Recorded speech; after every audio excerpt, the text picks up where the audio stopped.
गलातियों की पत्री पौलुस की, जो न मनुष्य की ओर से और न मनुष्य के द्वारा वरन यीशु मसीह और परमेश्वर पिता के द्वारा जिसने उसको मरे हुओं में से जिलाया प्रेरित है, और सारे भाइयों की ओर से जो मेरे साथ है गलातिया की कलीसियाओं के नाम। परमेश्वर पिता और हमारे प्रभु यीशु मसीह की ओर से तुम्हें अनुग्रह और शांति मिलती रहे। उसी ने अपने आप को हमारे पापों के लिए दे दिया, ताकि हमारे परमेश्वर और पिता की इच्छा के अनुसार हमें इस वर्तमान बुरे संसार से छुड़ाए। उसकी स्तुति और बड़ाई युगानुयुग होती रहे। आमीन। मुझे आश्चर्य होता है कि जिसने तुम्हें मसीह के अनुग्रह में बुलाया, उससे तुम इतनी जल्दी फिरकर और ही प्रकार के सुसमाचार की ओर झुकने लगे। परंतु वो दूसरा सुसमाचार है ही नहीं। पर बात यह है कि कितने ऐसे हैं जो तुम्हें घबरा देते और मसीह के सुसमाचार को बिगाड़ना चाहते हैं। परंतु यदि हम या स्वर्ग से कोई दूत भी उस सुसमाचार को छोड़ जो हमने तुमको सुनाया है, कोई और सुसमाचार तुम्हें सुनाए, तो शापित हो। जैसा हम पहले कह चुके हैं, वैसा ही मैं अब फिर कहता हूँ कि उस सुसमाचार को छोड़ जिसे तुमने ग्रहण किया है, यदि कोई और सुसमाचार सुनाता है तो शापित हो। अब मैं क्या मनुष्य को मनाता हूँ या परमेश्वर को? क्या मैं मनुष्य को प्रसन्न करना चाहता हूँ? यदि मैं अब तक मनुष्य को ही प्रसन्न करता रहता तो मसीह का दास ना होता।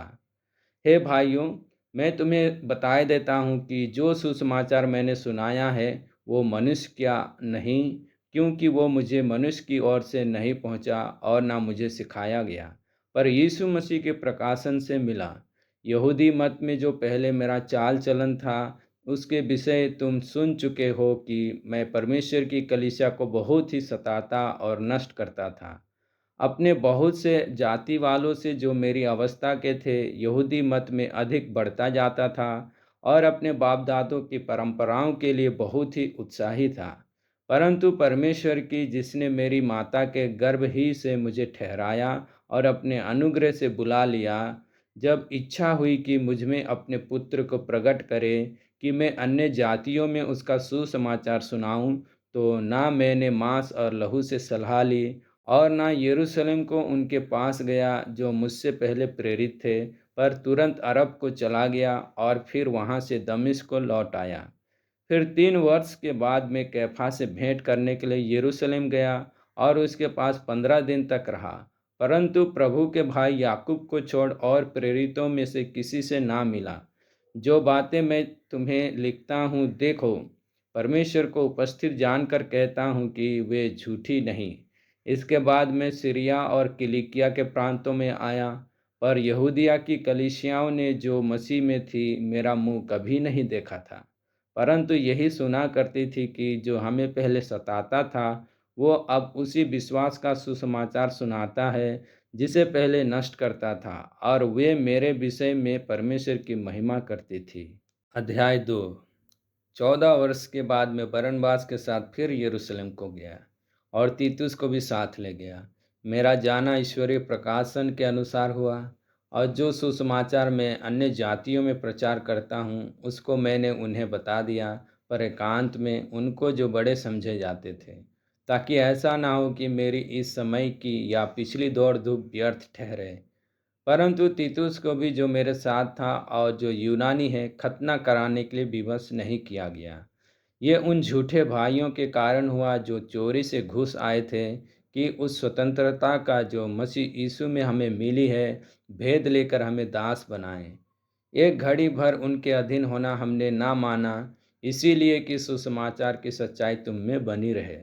फिर जो लोग कुछ समझे जाते थे, वे चाहे कैसे भी थे, मुझे इससे कुछ काम नहीं। परमेश्वर किसी का पक्षपात नहीं करता। उनसे जो कुछ समझे जाते थे, मुझे कुछ भी नहीं प्राप्त हुआ। परंतु इसके विपरीत, जब उन्होंने देखा कि जैसा खतना किए हुए लोगों के लिए सुसमाचार का काम पतरस को सौंपा गया, वैसा ही खतना रहितों के लिए मुझे सुसमाचार सुनाना सौंपा गया। क्योंकि जिसने पतरस से खतना किए हुए में प्रेरिताई का कार्य बड़े प्रभाव सहित करवाया, उसी ने मुझसे भी अन्य जातियों में प्रभावशाली कार्य करवाया। और जब उन्होंने उस अनुग्रह को जो मुझे मिला था जान लिया, तो याकूब और कैफा और यूहन्ना ने, जो कलीसिया के खंबे समझे जाते थे, मुझको और बरनबास को संगति का दाहिना हाथ दिया कि हम अन्य जातियों के पास जाएं और वे खतना किए हुओं के पास। केवल ये कहा कि हम कंगालों की सुधि लें, और इसी काम को करने का मैं आप भी यत्न कर रहा था। पर जब कैफा अन्ताकिया में आया तो मैंने उसके मुंह पर उसका सामना किया, क्योंकि वो दोषी ठहरा था। इसीलिए कि याकूब की ओर से कुछ लोगों के आने से पहले वो अन्य जातियों के साथ खाया करता था, परंतु जब वे आए तो खतना किए हुए लोगों के डर के मारे वो पीछे हट गया और किनारा करने लगा। उसके साथ शेष यहूदियों ने भी कपट किया, यहाँ तक कि बरनबास भी उनके कपट में पड़ गया। पर जब मैंने देखा कि वे सुसमाचार की सच्चाई पर सीधी चाल नहीं चलते, तो मैंने सबके सामने कैफा से कहा, जब तू यहूदी होकर अन्य जातियों के समान चलता है और यहूदियों के समान नहीं, तो तू अन्य जातियों को यहूदियों के समान चलने को क्यों कहता है? हम तो जन्म से यहूदी हैं और पापी अन्य जातियों में से नहीं। तो भी यह जानकर कि मनुष्य व्यवस्था के कामों से नहीं, पर केवल यीशु मसीह पर विश्वास करने के द्वारा धर्मी ठहरता है। हमने आप भी मसीह यीशु पर विश्वास किया कि हम व्यवस्था के कामों से नहीं, पर मसीह पर विश्वास करने से धर्मी ठहरे। इसीलिए कि व्यवस्था के कामों से कोई प्राणी धर्मी ना ठहरेगा। हम जो मसीह में धर्मी ठहरना चाहते हैं, यदि आप ही पापी निकले तो क्या मसीह पाप का सेवक है? कदापि नहीं। क्योंकि जो कुछ मैंने गिरा दिया, यदि उसी को फिर बनाता हूँ तो अपने आप को अपराधी ठहराता हूँ। मैं तो व्यवस्था के द्वारा व्यवस्था के लिए मर गया कि परमेश्वर के लिए जीऊँ। मैं मसीह के साथ क्रूस पर चढ़ाया गया हूँ। अब मैं जीवित ना रहा, पर मसीह मुझ में जीवित है।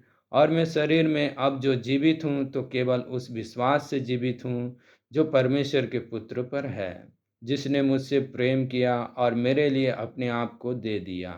मैं परमेश्वर के अनुग्रह को व्यर्थ नहीं ठहराता, क्योंकि यदि व्यवस्था के द्वारा धार्मिकता होती तो मसीह का मरना व्यर्थ होता।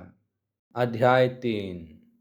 हे निर्बुद्धि गलातियों, किसने तुम्हें मोह लिया है? तुम्हारी तो मानो आंखों के सामने यीशु मसीह क्रूस पर दिखाया गया। मैं तुमसे केवल ये जानना चाहता हूँ कि तुमने आत्मा को क्या व्यवस्था के कामों से या विश्वास के समाचार से पाया? क्या तुम ऐसे निर्बुद्धि हो कि आत्मा की रीति पर आरंभ करके अब शरीर की रीति पर अंत करोगे? क्या तुमने इतना दुख व्यर्थ ही उठाया? परंतु कदाचित व्यर्थ नहीं।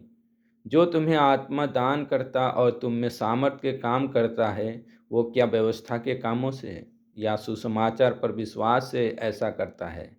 अब्राहम ने तो परमेश्वर पर विश्वास किया और ये उसके लिए धार्मिकता गिनी गई।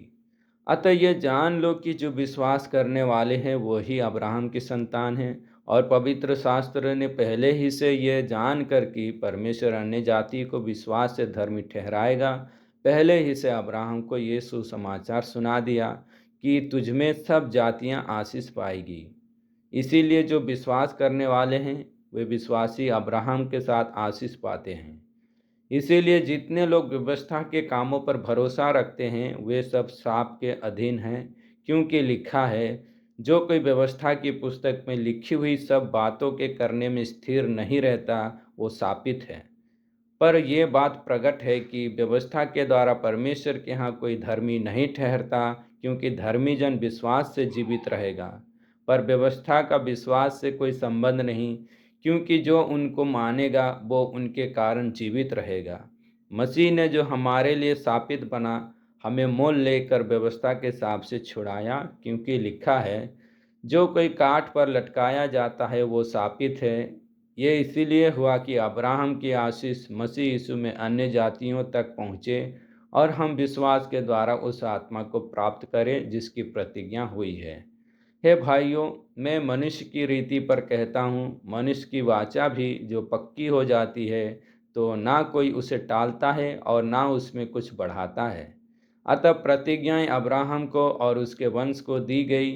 वो ये नहीं कहता वंशों को, जैसे बहुतों के विषय में कहा, पर जैसे एक के विषय में कि तेरे वंश को, और वो मसीह है।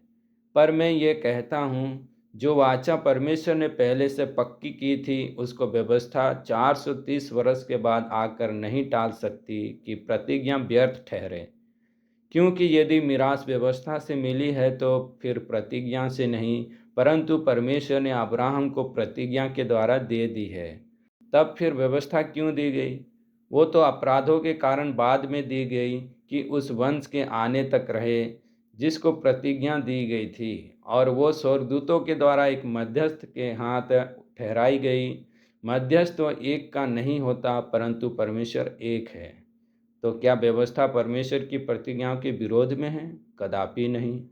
क्योंकि यदि ऐसी व्यवस्था दी जाती जो जीवन दे सकती तो सचमुच धार्मिकता व्यवस्था से होती। परंतु पवित्र शास्त्र ने सबको पाप के अधीन कर दिया ताकि वो प्रतिज्ञा जिसका आधार यीशु मसीह पर विश्वास करना है, विश्वास करने वालों के लिए पूरी हो जाए। पर विश्वास के आने से पहले व्यवस्था की अधीनता में हमारी रखवाली होती थी, और उस विश्वास के आने तक जो प्रकट होने वाला था हम उसी के बंधन में रहे। इसीलिए व्यवस्था मसीह तक पहुंचाने के लिए हमारी शिक्षक हुई है कि हम विश्वास से धर्मी ठहरे। परंतु जब विश्वास आ चुका तो हम अब शिक्षक के अधीन ना रहे, क्योंकि तुम सब उस विश्वास के द्वारा जो मसीह यीशु पर है परमेश्वर की संतान हो। और तुम में से जितनों ने मसीह में बपतिस्मा लिया है उन्होंने मसीह को पहन लिया है। अब ना कोई यहूदी रहा और ना यूनानी, ना कोई दास ना स्वतंत्र, ना कोई नर ना नारी, क्योंकि तुम सब मसीह यीशु में एक हो। और यदि तुम मसीह के हो तो अब्राहम के वंश और प्रतिज्ञा के अनुसार वारिस भी हो। अध्याय 4।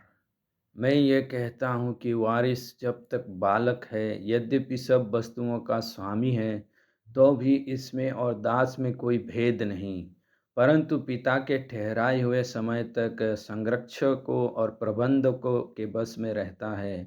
वैसे ही हम भी जब बालक थे तो संसार की आदि शिक्षा के वश में होकर दास बने हुए थे।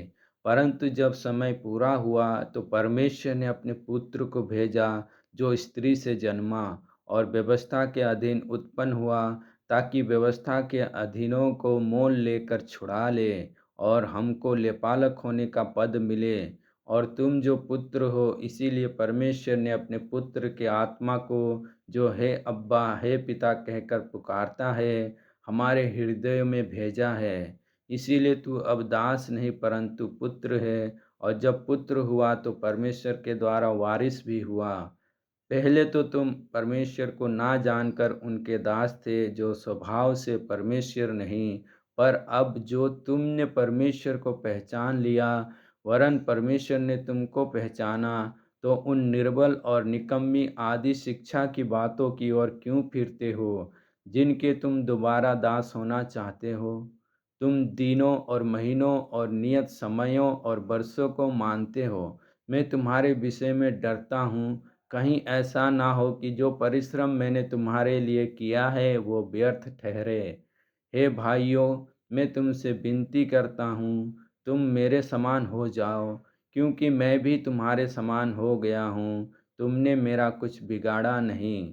पर तुम जानते हो कि पहले पहल मैंने शरीर की निर्बलता के कारण तुम्हें सुसमाचार सुनाया, और तुमने मेरी शारीरिक दशा को, जो तुम्हारी परीक्षा का कारण थी, तुच्छ ना जाना, ना उससे घृणा की, और परमेश्वर के दूत वरन स्वयं मसीह के समान मुझे ग्रहण किया। तो वो तुम्हारा आनंद मनाना कहाँ गया? मैं तुम्हारा गवाह हूँ कि यदि हो सकता तो तुम अपनी आँखें भी निकाल कर मुझे दे देते। तो क्या तुमसे सच बोलने के कारण मैं तुम्हारा बैरी बन गया हूँ? वे तुम्हें मित्र बनाना तो चाहते हैं, पर भले उद्देश्य से नहीं, वरन तुम्हें अलग करना चाहते हैं कि तुम उन्हीं को मित्र बना लो। पर ये भी अच्छा है कि भली बात में हर समय मित्र बनाने का यत्न किया जाए, ना केवल उसी समय की जब मैं तुम्हारे साथ रहता हूँ। हे मेरे बालकों, जब तक तुम में मसीह का रूप ना बन जाए, तब तक मैं तुम्हारे लिए फिर जच्चा की सी पीड़ाएँ सहता हूँ। इच्छा तो ये होती है कि अब तुम्हारे पास आकर और ही प्रकार से बोलूँ, क्योंकि तुम्हारे विषय में मैं उलझन में हूँ। तुम जो व्यवस्था के अधीन होना चाहते हो, मुझे बताओ, क्या तुम व्यवस्था को नहीं सुनते? ये लिखा है कि अब्राहम के 2 पुत्र हुए, एक दासी से और एक स्वतंत्र स्त्री से।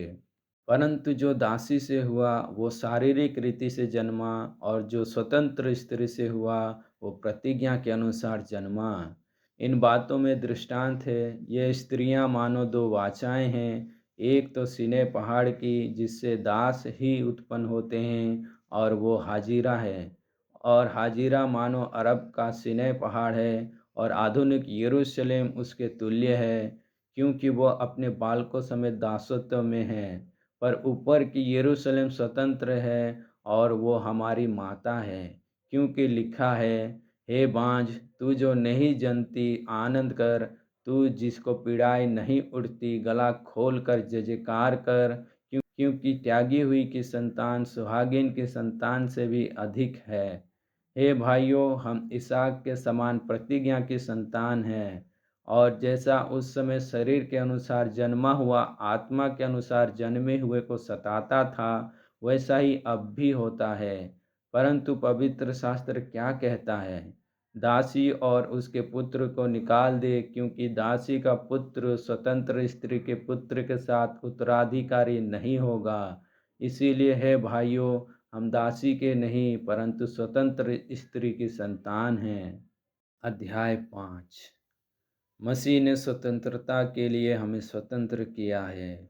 अतः इसी में स्थिर रहो और दासत्व के जुए में फिर से ना जूतो। देखो, मैं पौलुस तुमसे कहता हूँ कि यदि खतना कराओगे तो मसीह से तुम्हें कुछ लाभ ना होगा। फिर भी मैं हर एक खतना कराने वाले को जताए देता हूँ कि उसे सारी व्यवस्था माननी पड़ेगी। तुम जो व्यवस्था के द्वारा धर्मी ठहरना चाहते हो, मसीह से अलग और अनुग्रह से गिर गए हो, क्योंकि आत्मा के कारण हम विश्वास से आशा की हुई धार्मिकता की बाट जोहते हैं। मसीह यीशु में ना खतना और ना खतना रहित कुछ काम का है, परंतु केवल विश्वास जो प्रेम के द्वारा प्रभाव डालता है। तुम तो भली भांति दौड़ रहे थे, अब किसने तुम्हें रोक दिया कि सत्य को ना मानो? ऐसी सीख तुम्हारे बुलाने वाले की ओर से नहीं। थोड़ा सा खमीर सारे गूंदे हुए आटे को खमीर कर डालता है। मैं प्रभु पर तुम्हारे विषय में भरोसा रखता हूँ कि तुम्हारा कोई दूसरा विचार ना होगा, परंतु जो तुम्हें घबरा देता है वो कोई क्यों ना हो दंड पाएगा। परंतु हे भाइयों, यदि मैं अब तक खतना का प्रचार करता हूँ तो क्यों अब तक सताया जाता हूँ? फिर तो क्रूस की ठोकर जाती रही। भला होता कि जो तुम्हें डंवाडोल करते हैं वे अपना अंग ही काट डालते। हे भाइयों, तुम स्वतंत्र होने के लिए बुलाए गए हो, परंतु ऐसा ना हो कि यह स्वतंत्रता शारीरिक कामों के लिए अवसर बने, वरन प्रेम से एक दूसरे के दास बनो। क्योंकि सारी व्यवस्था इस एक ही बात में पूरी हो जाती है, तू अपने पड़ोसी से अपने समान प्रेम रख। पर यदि तुम एक दूसरे को दांत से काटते और फाड़ खाते हो, तो चौकस रहो कि एक दूसरे का सत्यानाश ना कर दो। पर मैं कहता हूँ, आत्मा के अनुसार चलो तो तुम शरीर की लालसा किसी रीति से पूरी ना करोगे, क्योंकि शरीर आत्मा के विरोध में और आत्मा शरीर के विरोध में लालसा करता है, और ये एक दूसरे के विरोधी हैं। इसीलिए कि जो तुम करना चाहते हो वो ना करने पाओ। और यदि तुम आत्मा के चलाए चलते हो तो व्यवस्था के अधीन ना रहे।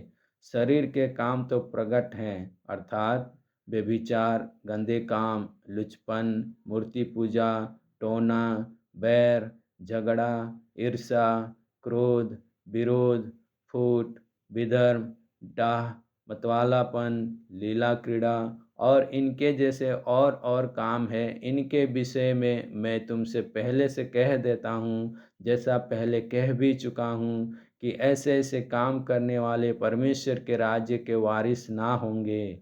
पर आत्मा का फल प्रेम, आनंद, शांति, धीरज, कृपा, भलाई, विश्वास, नम्रता और संयम है। ऐसे ऐसे कामों के विरोध में कोई भी व्यवस्था नहीं। और जो मसीह यीशु के हैं, उन्होंने शरीर को उसकी लालसाओं और अभिलाषाओं समेत क्रूस पर चढ़ा दिया है। यदि हम आत्मा के द्वारा जीवित हैं तो आत्मा के अनुसार चले भी। हम घमंडी होकर ना एक दूसरे को छेड़ें और ना एक दूसरे से डाह करें। अध्याय 6। हे भाइयों, यदि कोई मनुष्य किसी अपराध में पकड़ा भी जाए, तो तुम जो आत्मिक हो, नम्रता के साथ ऐसे को संभालो और अपनी भी चौकसी रखो कि तुम भी परीक्षा में ना पड़ो। तुम एक दूसरे का भार उठाओ और इस प्रकार मसीह की व्यवस्था को पूरी करो। क्योंकि यदि कोई कुछ ना होने पर भी अपने आप को कुछ समझता है, तो अपने आप को धोखा देता है। पर हर एक अपने ही काम को जांच ले, और तब दूसरे के विषय में नहीं, परंतु अपने ही विषय में उसको घमंड करने का अवसर होगा। क्योंकि हर एक व्यक्ति अपना ही बोझ उठाएगा। जो वचन की शिक्षा पाता है, वो सब अच्छी वस्तुओं में सिखाने वाले को भागी करे।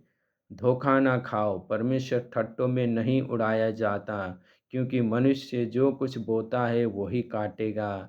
क्योंकि जो अपने शरीर के लिए बोता है, वो शरीर के द्वारा विनाश की कटनी काटेगा। और जो आत्मा के लिए बोता है, वो आत्मा के द्वारा अनंत जीवन की कटनी काटेगा। हम भले काम करने में साहस ना छोड़ें, क्योंकि यदि हम ढीले ना हों तो ठीक समय पर कटनी काटेंगे। इसीलिए जहाँ तक अवसर मिले, हम सबके साथ भलाई करें, विशेष करके विश्वासी भाइयों के साथ। देखो, मैंने कैसे बड़े बड़े अक्षरों में तुमको अपने हाथ से लिखा है। जो लोग शारीरिक दिखावा चाहते हैं, वे ही तुम्हारा खतना करवाने के लिए दबाव डालते हैं, केवल इसीलिए कि वे मसीह के क्रूस के कारण सताए ना जाएं। क्योंकि खतना कराने वाले स्वयं तो व्यवस्था पर नहीं चलते, पर तुम्हारा खतना इसीलिए कराना चाहते हैं कि तुम्हारी शारीरिक दशा पर घमंड करें। पर ऐसा ना हो कि मैं अन्य किसी बात का घमंड करूं, केवल हमारे प्रभु यीशु मसीह के क्रूस का, जिसके द्वारा संसार मेरी दृष्टि में और मैं संसार की दृष्टि में क्रूस पर चढ़ाया गया हूँ। क्योंकि ना खतना और ना खतना रहित कुछ है, परंतु नई सृष्टि। जितने इस नियम पर चलेंगे, उन पर और परमेश्वर के इज़राइल पर शांति और दया होती रहे। आगे को कोई मुझे दुख ना दे, क्योंकि मैं यीशु के दागों को अपनी देह में लिए फिरता हूँ। हे भाइयों, हमारे प्रभु यीशु मसीह का अनुग्रह तुम्हारी आत्मा के साथ रहे। आमीन।